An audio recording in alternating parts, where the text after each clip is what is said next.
I don't know. Kung papasok siya, I'd like to talk to him. So hindi niyo papayuhan kung paano hindi mahuli? Paano magtago? Hindi pa naman siya nakadecide kung magtatago eh. Kung mag-decide siya magtago, di tuturuan ko siya kung paano magtago.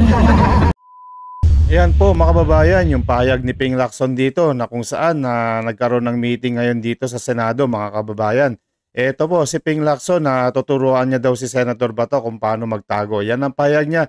Yan ang papanoorin natin sa video na to mga kababayan. Pero bago tayo tumulak dyan, isang share, like, subscribe lang po. Nang sa ganun, updated po tayo sa mga balita dito sa Pilipinas. Eto mga kababayan, tumulak na po tayo dito sa press interview ni Ping Lacson dito. Yeah, okay. So, Sir, tuloy po sa... session will resume this afternoon, di ba? So, if elected again as the chairperson of the Blue Ribbon Committee, then I already talked to the Senate President to request Senator Sherwin Gatchalian to vacate Friday, November 14, to give way to the resumption of the hearing of the Blue Ribbon Committee.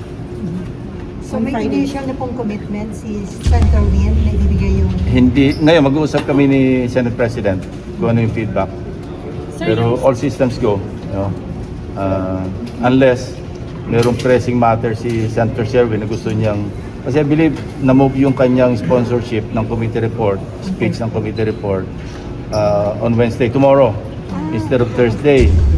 So I just hope meron puwang talaga sa Friday para mabakante yung araw para sa hearing ng Blue Ribbon. I think pagbibigyan naman siguro niya si Senate President. So yung binanggit po ninyo na very important witness, sir? Yeah, it's still a go as we speak now, at this very moment. Sir, may commitment po ba si dating Speaker Romualdez na attend? Wala, but we're after the election this afternoon, we'll buckle down to work, and then kasama doon yung pagpapadala ng invitation through the office of the Speaker of the House of Representatives. Siya plus yung 17 congressmen mentioned by the Diskaya couple, including Congressman Eric Yap. Yan yung imbitahan namin through the Speaker. So yung very important Yeah, darating siya. Okay, nagbigay na As of now, as of now. May affidavit na siya na isa. Meron siyang affidavit, draft affidavit. Sir, what about Saldico? Si Saldico, we're extending our invitation kung po pwede siyang mag-participate via Zoom. Yan. Of course, kung nasa abroad siya, as we all know, most probably he's abroad. So hindi magiging valid yung kanyang testimony unless nando siya sa premises ng embassy, Philippine Embassy, doon sa lugar ng kinaroroonan niya. If not, pwede naman siya mag-testify, and then pwedeng after the testimony, pwede niya ipa-affirm yung nilalaman ng kanyang salaysay, yung kanyang testimony sa isang consul kung saan sa man naroroon. So may ganung arrangement na with him? Yun ang gagawin namin, yun ang plano namin.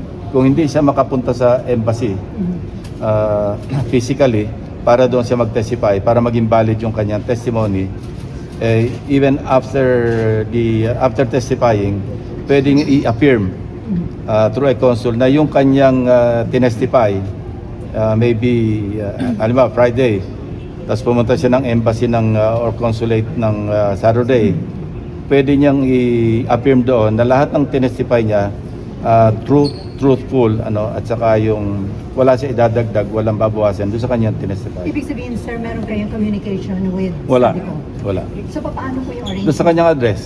So pagka mayroong feedback, so paparating namin na actually doon sa letter of invitation, indicate namin yon. No, kung hindi siya pwedeng physically maka-attend, papayagan namin via Zoom because we already did this in the past, doon sa pang-parmally hearings, di ba? So yun ang aming plano. Aming intensyon. Sir, sabi nung iba, crucial daw yung magiging hearing on Friday doon sa mangyayari na... Yeah, after Friday, Alam nyo kasi mga kababayan, finally bumalik na ulit tong Senate Blue Ribbon Committee. Nagkaroon na po sila ng mga hearing ngayon mga kababayan. Kaya ito po yung interview ni Senator Ping Lacson na to. Ngayon lang po itong sa araw na to mga kababayan, tong interview na to. Mamaya panonoorin po natin yung kung ano yung pinag-uusapan nila dyan sa Senado mga kababayan. kasi I heard from DOJ Ombudsman, mag-start na sila ng preliminary investigation. Now, once they have concluded their preliminary investigations, necessarily, they're going to file the information in court. No? So pag na-file yung information sa court, Sandigan Bayan man or courts, RTC, so baka mag-set in yung sub judice rule. So medyo pigil yung magiging hearings. And I believe kung gano'n na mangyayari, kung gano'n na magiging setting, then probably we will wrap up, no, yung Blue Ribbon hearings to give way to the court trials on the matter. Kung doon papunta. No? But for as long as our preliminary investigations are ongoing, we can still conduct hearings. Kasi wala pa naman sub judice. Sir, yung kung lalabas na witness on Friday, sa kanya madadagdagan po ba yung pwedeng kasuhan at napapatibay po ba yung kaso laban dun sa mga nabanggit na? Correct, that is correct. Pero may Kung hindi magbabago yung kanyang draft affidavit na ibinagay sa amin. surprising po ba yung naman ng kanya affidavits? Medyo. Anyway, yan, many days away, 3 days away, hintayin na lang natin. Sir, any advice to Senator Bato considering na may info na meron na daw arrest warrant Yeah. against him? Yeah, unang-una, hindi naman confirm na merong warrant of arrest issued. Yeah. No? Take I was this lang po calling yun, him, mga kababayan. I believe 3 days ago, just to give some moral support, being a former colleague or comrade in arms sa PNP.